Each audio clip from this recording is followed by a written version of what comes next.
I can do whatever I want. I've got the microphone. I'm Elle.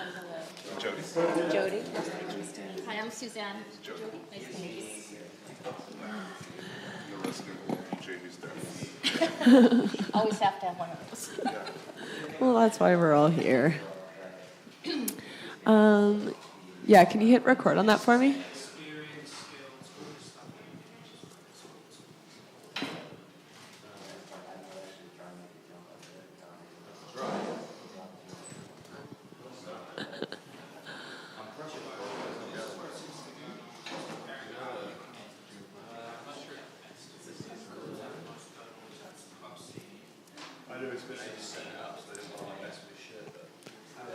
Notes.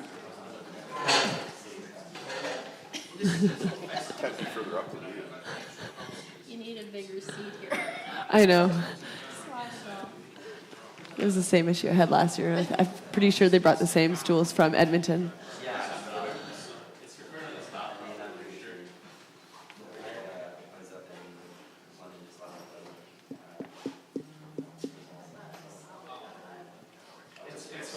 We're good? Okay.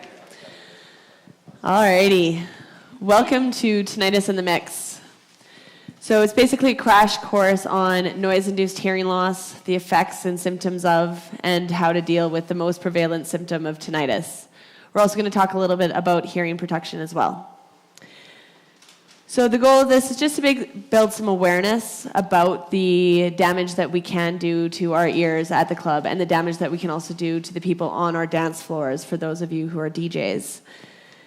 We're also trying to change the stigma about hearing loss because as trendsetters in the scene, people look to us to set standards for music, sometimes style, all that kind of stuff. And if we are wearing hearing protection, which is protecting ultimately our lifestyle and our livelihoods, then perhaps our dancers will do the same thing, and then we can protect them being on our dance floors for longer. And ultimately, we're also going to provide some information about how to deal with tinnitus on a daily basis.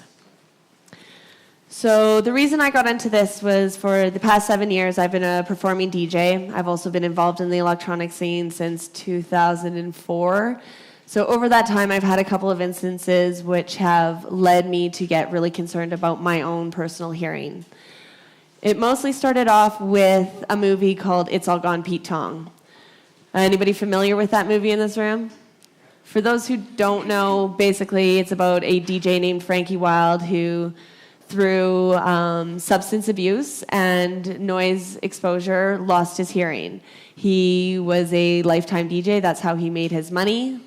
Basically shows all of his emotional reaction as well as the chain of events that follow, including his personal life, his relationships, how he struggles through it. For anybody who's seen it, I actually found it to be quite a traumatizing movie.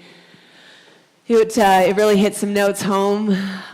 So after that, having that kind of mentality put into my brain from this movie, I had an instant at a festival where on the dance floor, my ear really started to hurt. It was my left ear, not my right. I plugged my ear, didn't really help. It was just vibrating. I actually had to leave the stage, and ever since then, started to wear earplugs. So one of the biggest things for me is realizing that a lot of the people on our dance floors aren't wearing earplugs. I eventually started getting so obsessed with this whole concept that I pursued a job and education in hearing aid practitioner and now do custom earplugs as well as supply hearing aids for those who actually need it. So I've kind of gathered a panel of experts in their own rights to put in some perspectives as well as some expertise onto the topics. On my right, I've got Jody, also known as DJ Fever. For anybody who's connected in the drum and bass scene, knows that he pretty much has his fingers in all the pots. He's been around for a couple of years as well as has had raging tinnitus for about 14 or so. Yeah. On my left, I've got Suzanne. She's an audiologist. She works with a program called Hope for Tinnitus. She's going to be our resident tinnitus expert, so gather all your questions for her if we don't address any during the session. And then at the end we have Elle. She's a music therapist who has been struggling as of recently due to a concussion about 4 years ago where she suffered some damage to her hearing system and now has tinnitus intermittently, but this is also her livelihood. She plays music to help people kind of garner either social aspects or get through some emotional feelings, that kind of thing, provide therapy through music. So we'll touch base on that in a second.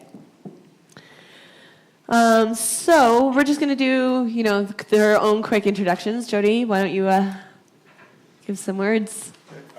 My name's Jody, DJ Fever. Started DJing late 80s, early 90s. I started playing out. Kind of got serious about it probably around 93 with the drum and bass. And traveled to many cities, mostly UK, mostly London, honestly. And yeah, I mistook that loud sound was good sound for a lot of years, and there's a big difference, trust me. And over the years, it's got progressively worse, only in my right ear, because my headphone's always on the left, it seems. I have a little bit in both, but my right ear, I have very little high-end sound left that I can hear, and it's ringing constantly. All right, and Suzanne, do you want to tell us how you kind of got involved with the... Do I need to do something? We might have a little bit of mute. It's on? Test. Do I need it? You're good. Okay. So hi, I'm Suzanne. I'm from Vancouver originally. I moved here in 1984. Most of you guys may not have even been born. I don't know. Came here for my audiology internship with the health region. So I've been an audiologist now about 33 years. And for a lot of that time, I've specialized in tinnitus. So I work with my friend who's a psychologist. She deals with the psychological aspects. I do the audiological aspects. And we work through a clinic called Calgary Ear Center. So we see private patients. We also help people that we do group sessions and whatnot. But it's a big problem for a lot of people, especially people that weren't aware of hearing protection in earlier days through work especially. So all you guys sort of have the heads up that you should be wearing hearing protection. So hopefully any tinnitus you have now, you'll be able to sort of manage it. All right, go ahead, Elle. Hi, I'm Elle McAndrews. I've been a music therapist for about 4 years now, and I also instruct spin classes, and we're not talking like spinning, we're like riding a bike, spinning. And as a music therapist, I work with multiple populations, anywhere from kids to young adults with autism. I work with seniors with Alzheimer's and dementia, Parkinson's, kids with cerebral palsy, Down syndrome, you name it. I even have some clients that are visually impaired. And my work really seeks to promote health and wellness and working on emotional goals, spiritual, physical, educational, and using music as a tool to achieve those therapeutic goals. So yeah, that's what I do. All right, thank you. Nope. Am I on? Oh, I don't know if I'm on anymore. Hang on. Testing. There we go. Okay, I'm new with microphones, so don't mind me. Okay, so to get started, we're going to do a kind of a brief overview of how the hearing system works to kind of understand the damage we're doing. I think it's important to kind of understand the fundamentals of what we're dealing with. So it's not the best diagram because it's a little small and y'all are kind of back there. But what we have going on here is our ear canal, the eardrum, our middle ear bones, as well as our nervous system, the cochlea. So basically, when sound's coming in, we have these two regions that can withstand damage. The way our hearing system works, it works in a combination of ways to protect us from loud hearing as well as to amplify certain sounds so they get to our nerve in a way that is audible. In the nerve, if you were to take this, unravel it, and open it up, there's a whole bunch of hair cells. So these hair cells are basically how we're understanding sound. We have the sound vibrations come in, they hit the eardrum, they move hydraulic energy across the bones, which push against the nerve. The nerve is filled with a liquid, which sends vibrations onto these hair cells. So when we're looking at the cochlea, the hair cells are actually positioned in specific areas depending on frequency. So all of our high frequencies are actually at the start of it. All of our low frequencies are into the inner coil of the cochlea. So that means when we have noise-induced hearing loss, the first frequencies to go are those high frequencies because we're shocking those hair cells and then they're either starting to break off or withstand severe damage. A couple of the symptoms that accompany that, aside from tinnitus, would be poor speech discrimination and background noise. So for those who haven't really noticed that they have really experienced any hearing loss, sometimes start to notice more so that when they're at the club, when they're at a busy pub or something, they can't really hear the speech going on because of the background noise. This happens because we have damage to the high frequencies, but our low frequencies are intact, which is where noise is centered, so all we're really hearing is noise. We're losing out the clarity of speech. The biggest symptom coming along with that is the tinnitus. So if you want to think about tinnitus in a way of like a phantom pain, when somebody loses an arm, they still have nerve feelings, it kind of aches and it can hurt at times. Think about that as your arm's way of telling you that there has been pain here, they still feel it, there's still damage. This is your ear's way of telling you that it's been hurt, but the only way that it can do that is emit a noise to you. So tinnitus can happen in a couple of different forms, and I'm going to throw this one at Suzanne to talk about a little bit. Okay. So we can have two different types of tinnitus. Most people have subjective tinnitus, means you're the only person that can hear it. There are people that types of tinnitus where other people around you can hear it, and those are usually caused by your soft palate. You know, you can get a little twitch under your eyes sometimes and it just sort of starts to move. That can happen in your throat too. It can also happen in your eustachian tube. So you can hear the clicking, you can sometimes hear the soft palate moving, and they don't really treat it unless it's really interfering with your quality of life. If it is, they'll actually treat it with Botox. They'll just inject Botox to numb it, and they'll just continue to do that because it doesn't last more than 3 months usually, the Botox. So, yeah. All right. There's also a couple of different sounds that we can experience. Most of you are probably familiar with a high-pitched ringing. That tends to be the most prevalent amongst our community for noise exposure. Some can also experience a low-pitched ringing as well. It really just kind of depends on about what frequency was damaging you at the time. So how can you tell it's too loud? Generally, if you can't have a conversation with somebody without having to raise your voice, it's probably too loud. If you're standing right in front of the speakers, it's probably a little bit too loud. So the most common thing I hear is, but I want to feel the music. When you're standing that close to the speakers, everything's vibrating. You're feeling it. Just throw some earplugs in there at the same time. That's basically all we're asking. We do have exposure rates about how loud it is, and if you don't have protection, when will you start to suffer irreparable damage? So for example, let's say we're going to go with 97 decibels. That's probably an average output for some sound systems, maybe pushing, 105, depending on who's redlining at the time. So if we're talking at that time of a consistent noise, and obviously music isn't a consistent noise. We have pauses, we have breaks in it. So, the exposure rates are going to vary a little bit, but take this as a guideline. At 97 decibels, you will, after 30 minutes, you're starting to suffer permanent threshold changes, permanent damage, causing tinnitus, that sort of thing. So, we do have a couple courses of actions. One of that would be educating yourself about your hearing abilities. Get a hearing screening. I had an instant recently, actually this past week, where somebody came in for a hearing test because they've been told by somebody who's mastering their tracks that they are overproducing in certain frequencies, almost double what they need to be. So they came in, got a hearing test, and said, oh shit, so my regular hearing is sitting around 50 decibels to hear the quietest point at that frequency.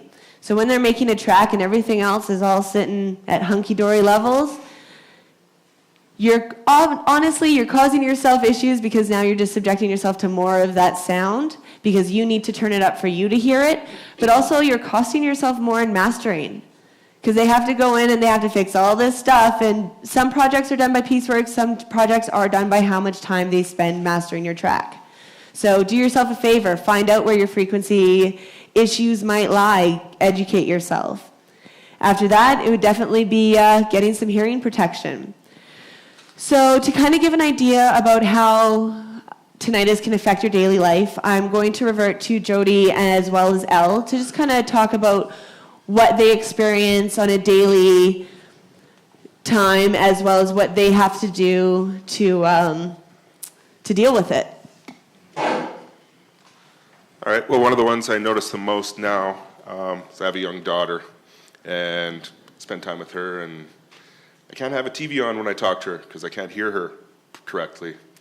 And I've been going through a lot of monitors down in my little studio, and I noticed that because I'm blowing them up because I'm trying to make up for sound that just isn't there in my ears anymore. And yeah, the ones that have hit me the most is definitely with my daughter, with my friends and family. I'm out, if we're in a restaurant or anything, the conversations aren't there a lot of the time unless they're on my left side. Anyone on my right side is just, there's no conversation because I can't have one. And the thing that's kind of hit me the most is I've just actually gotten over it. For about 7 or 8 years, I really got used to taking sleeping pills all the time because I just couldn't sleep because it was ringing in my ears so bad. So I got kind of, I don't know if addicted is the word, but I just got very accustomed to not being able to go to sleep without sleeping pills.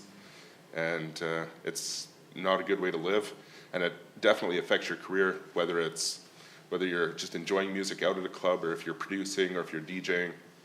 Once that top end is gone, you can't get it back. And I also understand that you've done quite a bit to try and sort yourself out. And Absolutely. I've gone to a number of different clinics. I've tried different plugs. I even tried a hearing aid for a little bit of it in my right side, and it's just hasn't come back. There's ways to deal with it, but there's no ways to replace it. okay. I think that's the biggest piece for me personally, is knowing that the hearing that I've lost, I will never get back, and it scares me because I've chosen a career in music, and from my personal, the emotional side of things for me is when I go into a session and I bust out my guitar, or I have my keyboard, and I play my chord progression for the song that I'm doing, there's something that isn't happening that used to happen. So now when I strum my chords, I'm not hearing them the way that I used to hear them. And I get this moment of panic, like I'm not going to be able to match my voice to the chords that I'm about to play in this song. And it's happened to me several times in the last 8 months where I've had to completely readjust my tone after probably, like, I'd say 8 to 16 bars, and it's embarrassing as a musician for me, and makes me feel really nervous for my future in the music industry. Am I going to be able to do this? You know, how am I going to be able to do this if it gets worse is the main thing. So, scary. All right, awesome, thank you. So one of the biggest points that we have for this workshop is to learn to try and how to deal with our tinnitus on a daily basis. So let's start with Suzanne. So we've kind of got an idea that, you know, when we've got this tinnitus, we're not getting certain sounds. How can we deal with coping with that on a daily basis? Well, first of all, a lot of people, you might be reassured by this, a lot of people do have tinnitus. You can say tinnitus or tinnitus. About 17% of the whole world has it. But only about a quarter of those people does it affect their quality of life, like it does for Jody.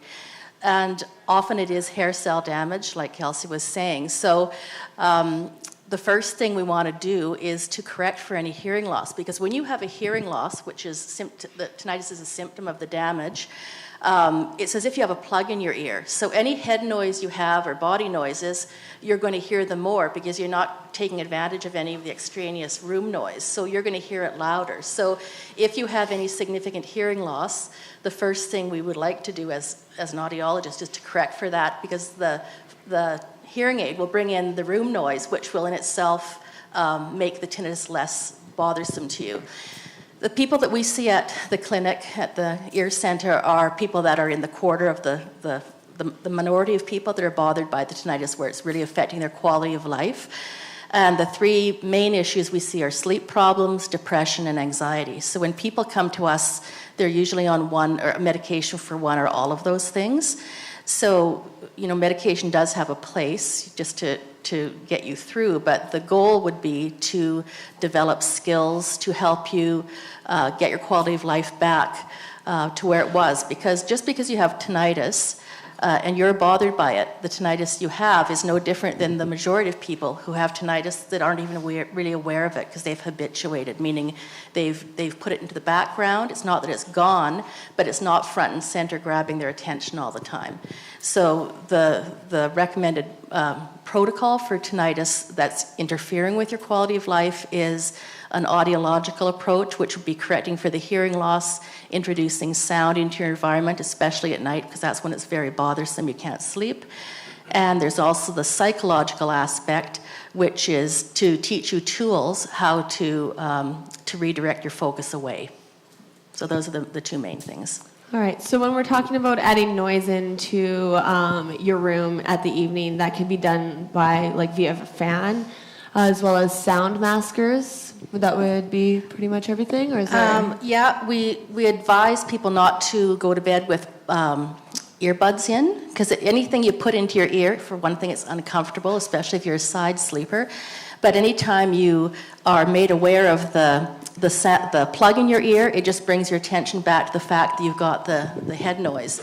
So all the treatments that are around, and there are several now if you've gone on the internet, but any tinnitus management program uses the neurophysiological model by Pavel Jastreboff. He's a researcher who tried to explain why some people are very bothered by tinnitus and others aren't really aware of it, even though there's no difference in the volume of the tinnitus, because we can do a rough measurement of it, or the quality of the tinnitus. So he proposed that people that are very impacted have developed an abnormal neural connection. Nerve fibers have physically formed between your auditory pathway, between your ear and your brain, and your limbic system, which is the part of your brain that deals with your emotions. So if you've developed this abnormal connection, either from over-focusing on it or worrying about it or paying attention to it, analyzing it, then your brain is continually on high alert to monitor for this, because your brain's purpose is to alert you to changes in your environment. And so it's doing its job by telling you something's different here. And so when you focus on that, then you you activate the limbic system, which sets off a cascade of adrenaline. It sort of puts you into the fight and flight mode, getting you ready to deal with this perceived threat. And so that in itself will make it difficult to sleep, because you've got all these stress hormones released into your bloodstream. So the techniques, audiologically and psychologically, the combination is what is typically used now. No matter what the specific treatment is, those are the two sort of areas that we look at. And what would be a couple of crash course in management techniques that you could share on how to redirect your focus instead of just centering on that sound? On the noise? Okay, so people that have tinnitus are so often so ear-focused, you forget you have 4 other senses. So one thing that we recommend is to bring in other senses. So for example, at night when you're trying to sleep and you're hearing this sound, you want to put some other sound in your room. There are specific sounds that are recommended over others. So you want the sound to be boring, monotonous, uninteresting. So fan is a good thing to use. Broadband is better because you can achieve first of all, I want to backtrack. You don't want to be trying to cover the tinnitus. You just want to have a sound there to redirect your focus. Because if you try to crank up any sound, it'll be fine for a minute, but then your brain is going to be searching for the sound, it'll pop through, and there it is again, then you crank up whatever you're using for sound, and you just keep driving it up. So put some sound in the room that's meaningless, but boring, monotonous. Tons of apps now. There are a lot of tinnitus-specific apps. I wouldn't specifically advise those. There's a great free app by Resound. It's like Resound. It's got some cognitive behavioral therapy. It's got some meditation. It's got some visuals, because you really want to engage all your other senses. So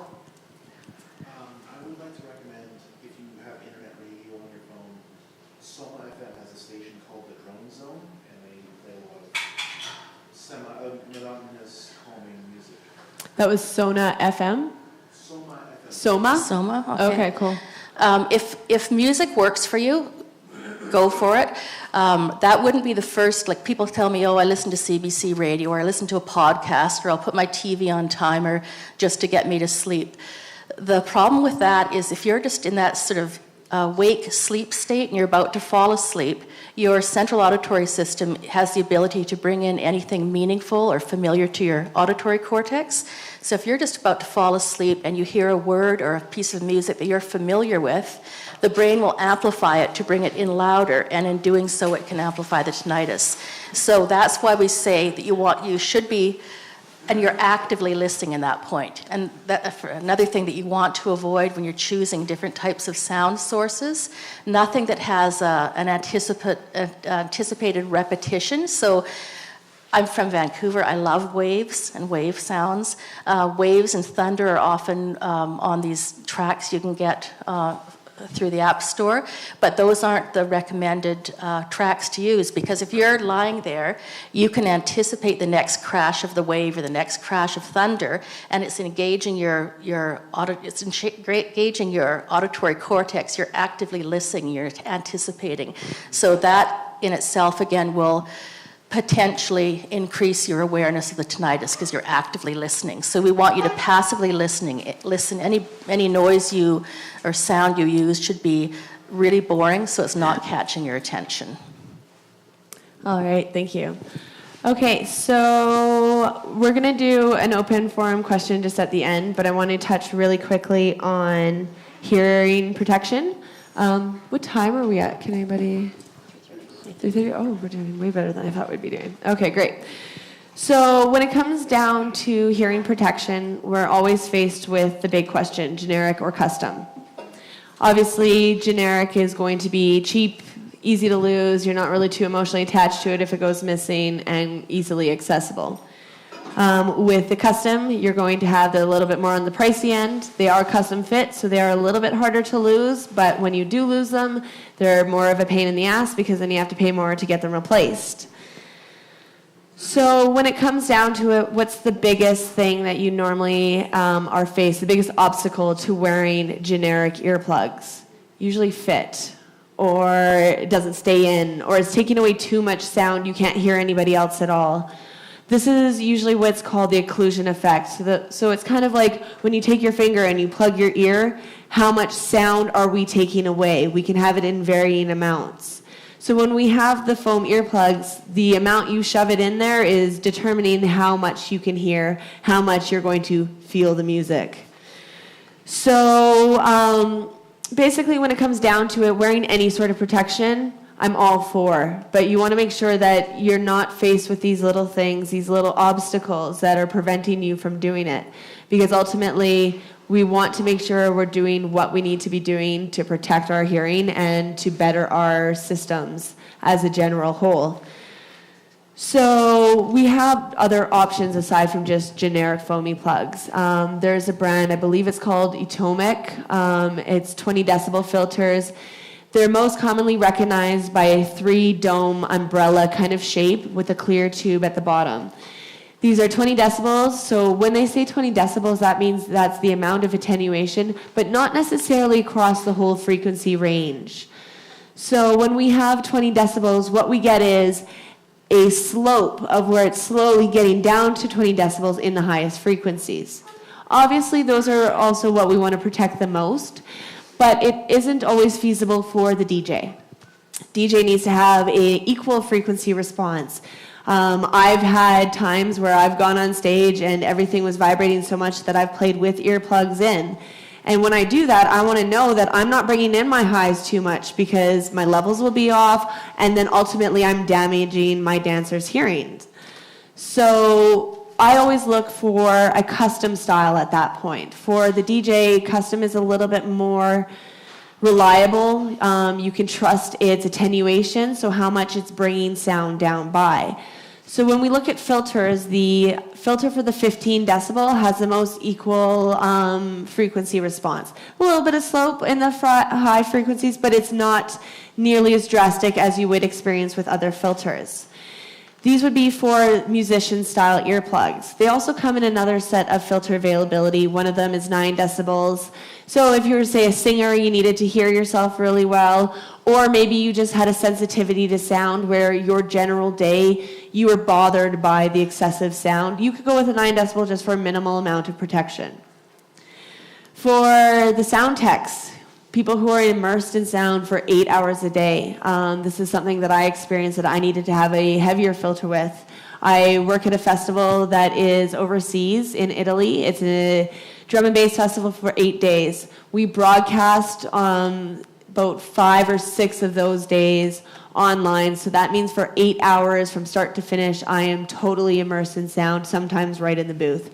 I don't get to control those monitors then, so I'm going with a 25 decibel filter. So it kind of gives you an idea about what everybody else needs. The dancer's going to need something different from the DJ. The DJ might not need something as extreme as a sound tech, but, you know, when I get off the decks, I'm usually going to want to put my 25 decibels in because my hearing system has been exposed. It's already going to start to feel sensitive, so I'm just going to up my protection. Ultimately, I'm not a big fan of conversations in the club either. If you know me, I don't tend to be around chatty very much. I'll be in the back, kind of out of view and out of like the direct amount of sound, just because that's where I find it more comfortable. If I'm going to have a conversation, we're gonna step off the dance floor and move off to the side and actually have a conversation. So that kind of touched on what I wanted to do for earplugs. I'm going to open it up a little bit. Does anybody have any questions in regards to, yeah? There's been all this new technology in terms of sound systems and like headphones and things like that, which promote like reducing ear fatigue, if you will. Can you like attest to that? Can you like speak to that by any chance? Like, it doesn't work, or is it, you know? Well, I've heard some real, like you're talking about like in-ear monitoring kind of, where in-ear it's... monitoring, in DJ headphones, in like consumer headphones and things like that. Like I've gotten a couple headphones where, you know, the one big thing that they push is reducing ear fatigue. Yeah. And, but yeah, because you're listening to that if you're traveling and things like that, especially the noise canceling headphones. Yeah, that's kind of what my question is like, what, can you speak on that like a bit more? Do you know like... I know a little bit. I don't know too much because it's not something I've personally experienced. And but I do have a couple of friends who use in-ear monitoring so that they can have a reduced level. I think the way it works with ear fatigue is basically if you up your decibels just a tiny bit, you can, because decibels work in a logarithmic way. So if you go up, say 3 decibels as an output, you've doubled the sound feeling. So you do tend, when we go up in volume, we tend to go up in volume quite a bit. So I'm not sure exactly how it works, but I could see it just being like minimal adjustments just to make sure it's not fatigued, but not in a way that would push your boundaries. So, because I know when I'm listening to my headphones, by the end of my sets, I am turning up my volumes, and then I'm just essentially, again, doing more damage. So the only way I've dealt with that personally has just been to get the custom filters and play with those in there, so I know that it's reduced. But I don't, unfortunately, have enough information. Next year, I'll have some more for you. I'll hit you up in a couple months when I've done some more research. Yes, go ahead. A couple for you. First, is the hearing loss directly correlated with the frequency present? So if you have, let's say, a 2K drone at work or something like that, is that only going to affect you at 2K? Or is that going to start at 20, 19, 18 and work its way down? How does that work? Do you have anything to add, or do you want me to? So it doesn't matter what the sound, the frequency of the sound is that you're exposed to. It could be very low frequency, it could be very high frequency, but we get a very distinctive configuration or shape on your audiogram. It's always between about 2,000 and 8,000 hertz, which is, as Kelsey said, right where you need the speech sounds for clarity. So all the, aside from music, just for communication, the sounds that you need for clarity of speech are the sounds where it's just air coming through your throat, like you'll start to miss those, so it'll start to sound like people are mumbling because you're not getting all those crisp, sharp word endings. So it doesn't matter what the pitch of the sound is that you were exposed to, it'll always affect those high frequencies.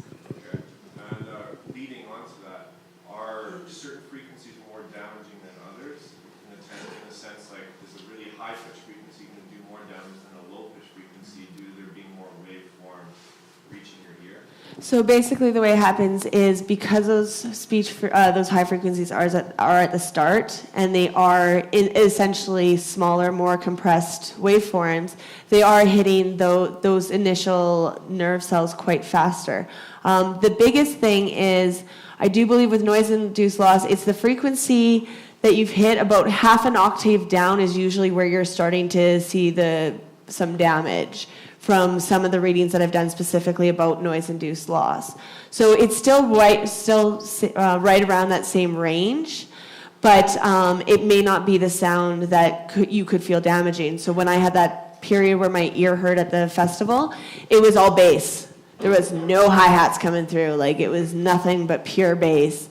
So, but my ringing is a high-pitched ringing. So did that kind of... Yeah, I think that. And going along with that,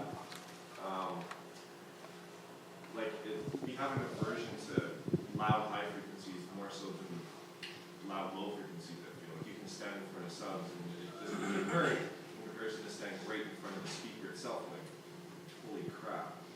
Is that just something natural?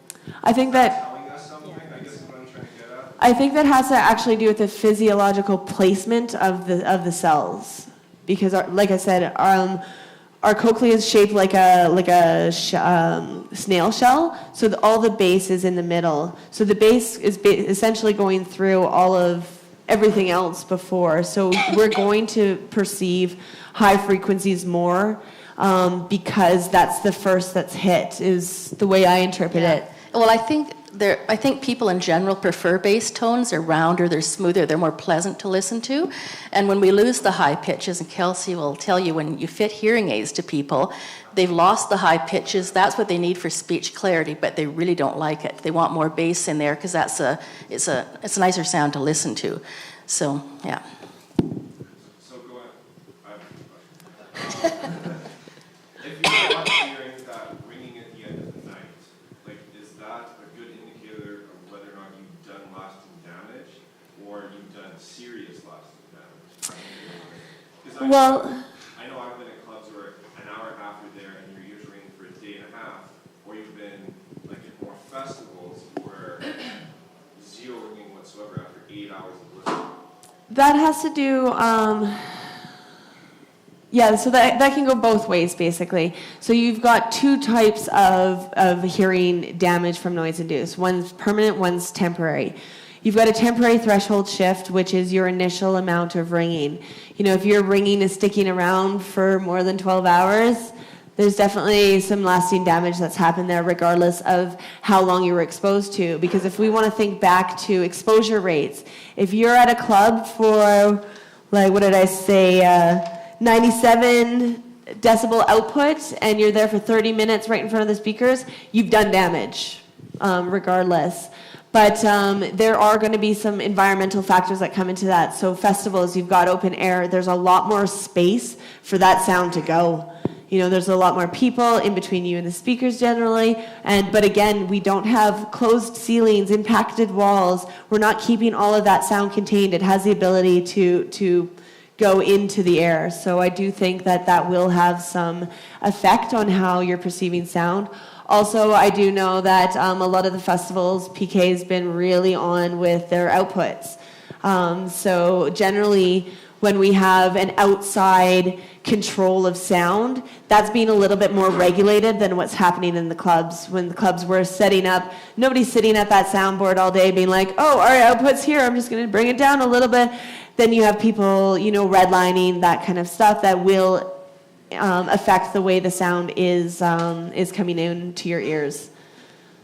So is that ringing in ears afterwards a good, I guess if you will, indicator of whether or not you've done damage, or can you do damage and have no ringing afterwards?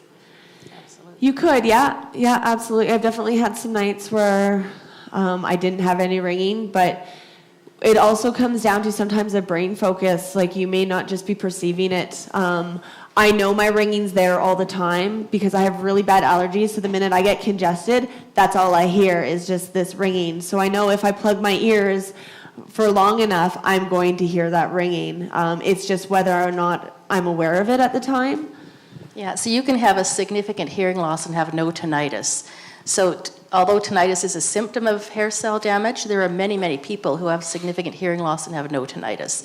So if you were asking, is that your indicator that it's damaged? Likely, but if you have no tinnitus, that doesn't mean there was no damage. You know what I mean? All right, okay, go ahead. I was going to say the last one kind of was going on with what you were saying there with reflected sound in your room. So when you have reflected sound coming off walls and more distortion in the music, is that worse for your ears than a cleaner sound? Oh yeah, absolutely. Yeah, because you're adding noise. You're adding more frequencies that ultimately is muddying the sound. So that's when you're starting to push volumes higher because everything's not clear anymore, but there's a lot of noise coming through with it. All right. I'm in the market for getting earplugs, and I want to get custom ones. I just was wondering, based on your research, if there's companies that you'd recommend or average costs on that. Yeah, absolutely. Are you in Calgary? I'm in Lethbridge. Lethbridge? Okay, so right now I do have kind of a deal set up with my company that I work with that I can do 30% off custom earplugs, but we don't have a location in Lethbridge, but ultimately you can get them at any hearing clinic because they are a specialized thing. You are getting impressions done, so there are a couple of different companies, but ultimately it's just about the decibel filter that you want to go with. I do tend to recommend a little bit more of a softer material because I've done both the soft and the hard. And for long periods of wearing, the softer is a little bit more comfortable and rattles a little less if the fitting's a little loose as well. So yeah, basically any hearing clinic. Musician earplugs can run you up to $300, but you can also get some custom fitted ones that protect more for like a dancer style where it's about 20 decibels but a little bit more in the high frequency, but they have filters that you can still understand speech. Those will run you about $160-ish. Every clinic's going to be a little different. So yeah, they are definitely more on the pricey side. They give you, I always recommend making sure you get a pouch. If you're not fussed, the first time I tried to get them, I wanted glow in the dark ones for obvious reasons, right? My supervisor at the time, because I was in my practicum for Grant MacEwan before I graduated, said that I was going to look like a nerd and he didn't want to give them to me. And I kind of did I'm on fucking stage. I don't care if I look like a nerd. Like, they're all coming to see me play. You know, if they want to talk to me about it after, like, all the power to them, because now I get to have a conversation that I'm actually really engaged in, not like somebody being like, I like your music, and be like, thanks, I don't know how to handle this compliment. Okay, bye. So, yeah, it's kind of, like I said, any hearing clinic will help you out. But if you want to come to Calgary and get them, I can get anybody a 30% off discount. Just, you have to come into my location at Beddington and say you know me. And in Edmonton, the Miracle Ear in Lendrum, which is kind of near Southgate, can help you out as well and will give you the same deal. So, yeah, for sure. I have some business cards afterwards, so I'll swing you one after as well. Is there any more questions? Yes. I'm curious about some of the methods and exercises that we can do as a community, whether you're a dancer or a DJ or a producer. Like, obviously we're exposed to a lot of sound. Is there things, because I did a little bit of research before this panel, but I just want to confirm if there are things like exercises or things that, like I've heard about meditation and like exercising a little bit of silence every week to like help maintain the healthy ears. Like, is there amongst other exercises that maybe Elle or Jody maybe like do that can kind of help you with either the tinnitus or dealing with all the exposure of like a lot of sound? Well, I definitely think like having a period of silence is always good. Give your ears a break. You know, constant sound is maybe not always necessarily the best thing, but absolutely. I go all day singing and playing, and sometimes there's recorded music, and then sometimes I'm leading drum circles with seniors, and everyone's banging on their drums super hard. And when I get into my car, the last thing that I want is any music. I want nothing. If it's just me driving in silence, that's giving my brain a rest. That's giving my ears a rest. And absolutely, meditation, super important. I think it's important for all of us for many different aspects of our lives, but it's also having that silence and giving yourself that opportunity to take a step back and reset. It's like hitting the reset button, essentially. But yeah. Yeah, for me, I can't really do silence too well. It really bothers me, honestly. So for me, I just try and have different sounds. Like, I'm a drum and bass guy. I don't listen to drum and bass all the time. I'll just do other sounds, try and keep it down. And if I'm working on music, I start to see my levels getting high and all my red lights, just stop.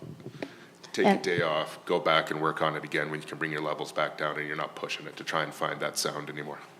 It's good to have meditation if you don't have constant tinnitus. Like Elle said, hers comes and goes, so when she steps back, she does have silence. But if you've got constant tinnitus, the number one rule is to avoid silence. You don't want to be in silence because you're going to be more aware of it, and then you might make that abnormal neural connection stronger.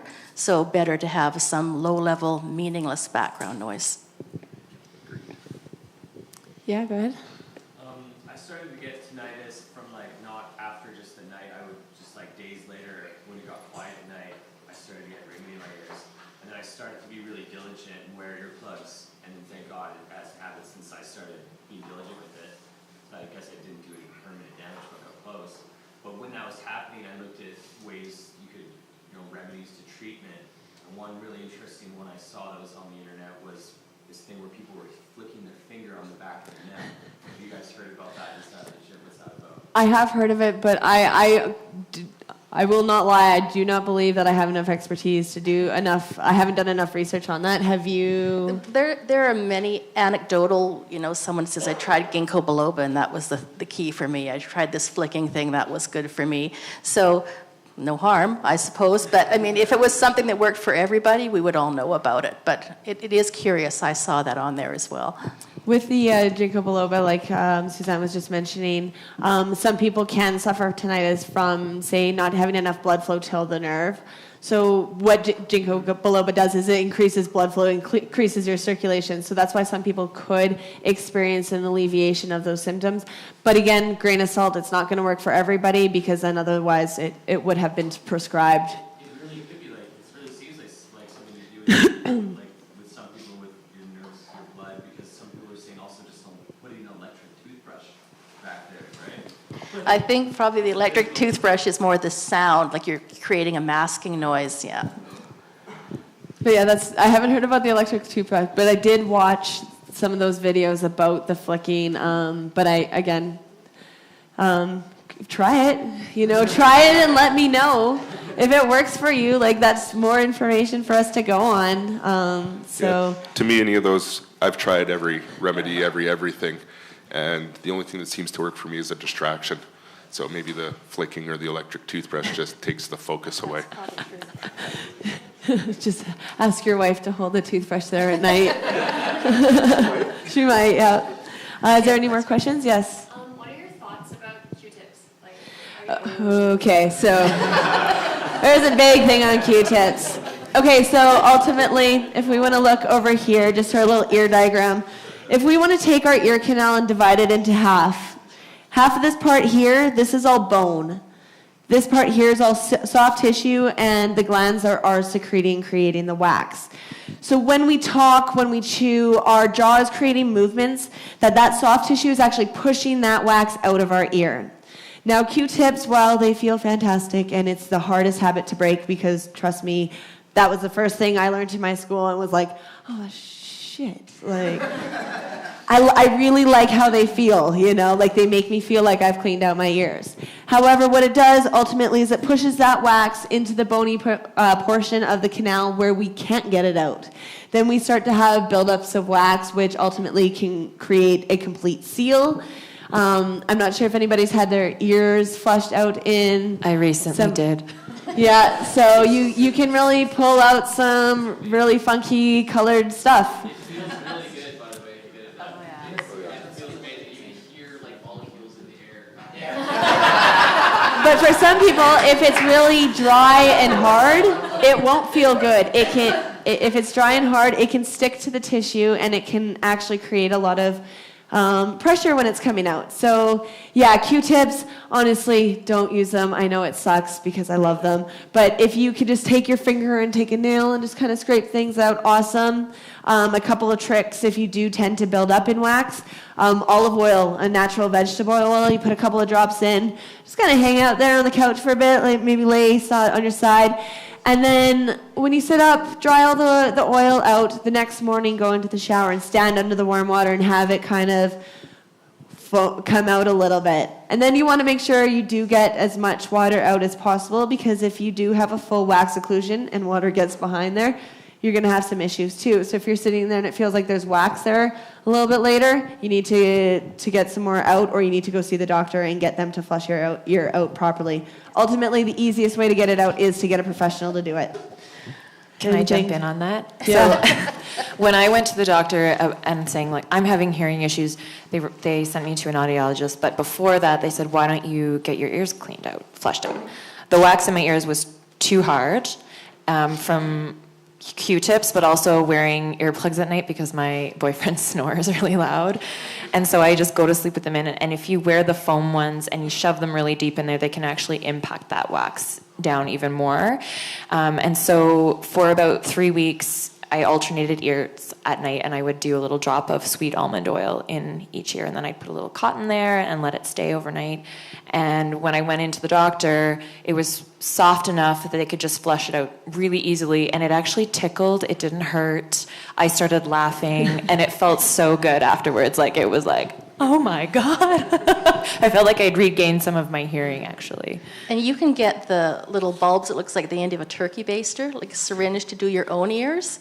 You can just get it in the pharmacy. But the thing you need to know is you want to use it at body temperature, not warm water, like not what you'd use in a shower, because that's a test we do audiologically to stimulate your balance system. So if you fill the sink with a bit of water and fill the syringe up, it should be tepid. Like, you shouldn't really feel hot or cold. It's like putting your hand into nothing. If you use warm water or cold water and do that, you'll stimulate your balance system and you'll end up having vertigo. So not to do that. And some of the family physicians that clean ears don't know that, and they make people dizzy. So just make sure your water is not too hot or cold. I didn't know that, so that's really good to know. Also, I've been told the earwax candle method is something to stay away from. Really? Yeah, ultimately, I have this theory that if somebody's putting something into your ear that wasn't already there, maybe just leave it alone. That's one of the reasons why we say natural vegetable oil, because we eat that. We know it's not going to hurt your skin if it's on it. We know it's going to moisturize it without changing like the pH levels or the conditions of your ear canal. So, yeah. What about those little scoopers? Scoopers are fine. That would be something that an audiologist or myself would use to do cerumen, like wax removal. But when you're doing it on yourself, it's a little bit different because you don't have that visual option to know how far you're going in, and you would insert the tool into your ear. So having it removed with that is great, but again, I would just go to a professional for that. Yeah. You kind of covered it with a bit of the PK festival stuff, but is it a conversation of how much is too much? Because I wear earplugs everywhere. Sometimes even with those in, I'm like, Jesus, this is loud. With these in, what are the rest of the people going through? And it seems like if everybody in the club has earplugs in, they just put it up higher. Well, if everybody in the crowd had earplugs in, I would assume they'd be aware of the volumes. So that would hopefully make me believe that maybe we wouldn't have to turn it up as much. But again, especially with festivals, it's really great having that outside monitoring system, like when PK does it. But yeah, essentially, when is too much too much? It's a huge question. Again, for me, if I have to raise my voice in a conversation, I think it's too loud already. But maybe that's just because I enjoy having the social aspect out at a club as well. But yeah, we need to be aware of our output levels. So if we're, say, working at 85 decibels of a consistent sound, that's 8 hours of exposure time that you could have without getting damaged. As you go up in 3 decibels, that exposure time halves. So the minute we go up to 88, we're now at 4 hours. So, positioning of speakers has a lot to do with it. Ways to distribute sound throughout the room without having to turn it up that's the ideal situation. Obviously, not every venue is going to be able to offer something like that, so we do have to find a balance between loud enough and not damaging. Did that answer it? Yeah, I was also going to say the side benefit is you're not forced the next day from screaming at each other. That's the other thing. It's like magic. Somebody can be 10 or 12 feet away and not screaming at me. I can hear them. It doesn't really matter what your plugs have in. So that's the side part. Is you're not actually talking. Absolutely. A lot of the festivals I've been working with in the UK, in Spain and stuff, there's a company called Innovation that I work quite close with.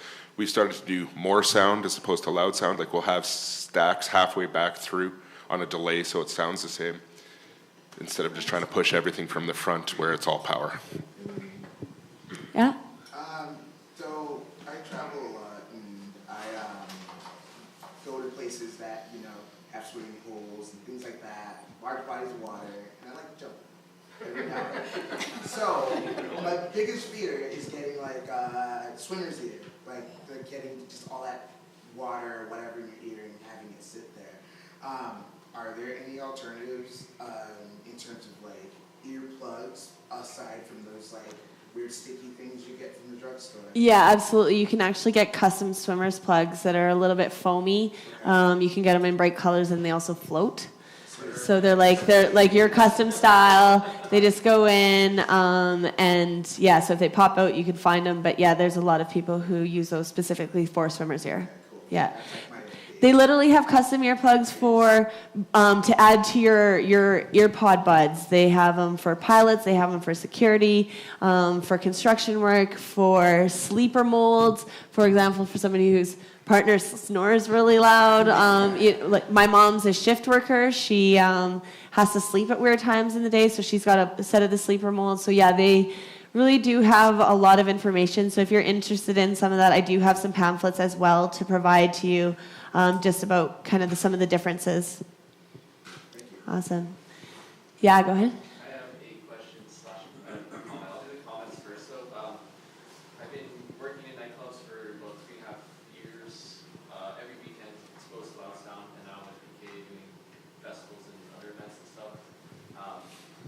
It's kind of a follow-up to Sinister's question there about ear fatigue. I noticed this summer with kind of a repping our own company, but with Trinity and Gravity with PK, the level of quality of these speakers has improved so much that, I was able to listen to them on the dance floor and not hurt as much. And I think that comes back to your entire signal chain. The clearer the sound is, the less distortion it is, the less impact internally, like your ears are getting a harsh kind of square impact on your ear cells. And I think you can really be around louder sound longer. I think if you put a song through a crappy speaker, but at the same volume as a good speaker, you're able to listen to that good speaker a little longer. And with that crappy speaker, it's very harsh in your ears. So I think that in terms of technology with ear fatigue and stuff, is that you're still doing damage, but it's not as you feel as damage, as painful, I guess. And you're prolonging the time that you can be exposed at a little bit more. Again, that reverts to the better sound, not necessarily louder sound. But that Yeah. all the way to your actual file quality as well. If you're playing a crap and lower fidelity song, the actual waveform itself is very blocky. Instead of a nice smooth analog sort of sine wave sound. But my follow-up question though is, right now hearing damage is permanent. Do you guys see that changing in the future with, I know that the bones in the ear are very tiny, but do you think that there are advances being made where we can reverse? No, I wouldn't say at this time. For some of the damages to the bones, a lot of the stuff with the conductive portion, so that's the mechanical portion, the eardrum and the bones, sometimes that can be medically corrected.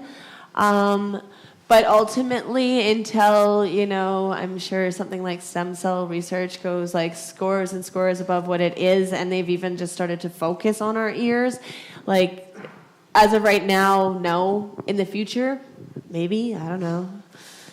It's entirely possible, but that's definitely not my field of scope, because there's... Yeah, they are doing stem cell research on guinea pigs, but not in our lifetime. You're not going to be doing that. So I think by the time that progresses, we might see it, but we might not. It would be really swell, though. Yes. One problem that I have is I've always been pretty proactive trying to protect my hearing, and a lot of my friends that I've introduced into dad music and stuff like that, like I'm like the rain dad that they're like, and I'm like, no, grab some earplugs, right? My problem is when I dance, I go crazy and I like to headbang, and I always, no matter how hard I try, I will lose one. So when it comes to the custom earplugs, how well can you be savage with them and they stay in like the best? Yeah, and I obviously spent probably $200 on just generic ones. Earplugs. They always lose one or lose two or something, and it's just I might as well. Yeah, it's like a puzzle piece of your ear, so it's not popping out unless you're taking it out. And you can add little things like little strings, so if one pops out, it just dangles there for a second and you don't lose it. Again, that's like these little things you could just do to customize it. But I've never lost my earplugs because I was thrashing around and I definitely thrash around as well. So like I did put them to the test. I'm not the most calm person on the dance floor at times, but I've never lost them because they popped out. I've lost them because I took them out and put them in the pouch and I didn't close it up properly, or I threw my keys at my mom and one went flying, like shit like that. So yeah, they're definitely heavy. Yeah, to follow up on his question, so if you do lose one, I believe it's cheaper to replace them? You could just replace the one. Yeah, just the one, but Yeah. From my understanding, I think it is like you have your mold for your plugs on record. Yeah, as long as you lose it within 3 months. So keep your ear mold impressions on with it for 3 months. After that, the material actually does start to harden a little bit too much, and it'll shrink in ununiform ways. So you don't want to do it for that much longer. So can I go to you to replace the one Yeah. after? And Oh yeah. I don't have to get a remolding or nothing? You would, if it was in that 3 month period, yeah, then absolutely, yeah. And if you say you got your earplugs and a part was bugging you, we can get it remade. Like there is some warranties on it. And is there a difference in price when you're within that 3 months? Or Well, you only have to buy one. yeah, well. But ultimately, not too much. Like if you went through me, you could still get the discount, that kind of thing. But yeah, you would still be looking at replacing one full one. Yeah. Okay. Yeah. Yeah.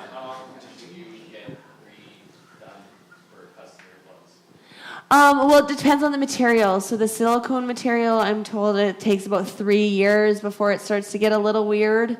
But it's also going to depend on how well you take care of it as well. The harder acrylic material will last a little bit longer.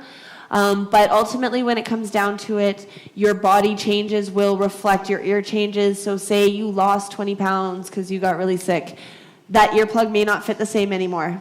If you gain weight, it could be too tight and uncomfortable. So there's a couple little things that kind of go into it. But yeah, if you're able to keep onto your earplugs for 3 years, like I'm pretty sure you beat everybody else in the world. 5? Really? Oh, damn. Okay, you're way more conscientious than I am. I think I had mine for like 1.5 years before I lost them. Every 6 months or... Oh yeah, okay, there you go. I replaced my earplug. Well, almost as much as my phone. One other thing I was just thinking about for all the DJs and stuff, I find the silicone ones are a lot better than the acrylic ones because they're soft. You can put your headphone on. I find the acrylic ones, it hurts your ear after about 10 or 20 minutes of a headphone on top of them. Yeah, and you can't sleep in the acrylic ones either. Yeah. Can I just jump in? Yeah. When you talked about being the rave dad, when you go out, asking your friends to chime in and have the ear defenders or the earplugs in, I think that's really important, and we lead by example. You as DJs or me in my music profession, and I teach spin classes as well, and I always give my participants the option, like we've got earplugs at the front. it's going to be loud. I have to monitor my sound when I'm up there as well, and I'm on a mic too, so I have to be really, really careful about the sound levels, because I'm responsible for the people in the crowd. I'm responsible for their hearing loss ultimately. Yeah, you have to do your part as the participant. You need to be wearing that, but we need to educate the consumers of whatever we're offering. And in this case, it's the music, right? So it's cool to protect your ears. It's sexy to protect your ears, okay? Thank you. Is there any more questions? I think we're almost out of time, maybe. Sure. No? We're good? All right. Well, thank you very much for coming down. I really appreciate all taking the time. If you want to grab business cards or some pamphlets about information, just come see me real quick. And I do know we should probably hustle, because I think there's another panel discussion right after as well.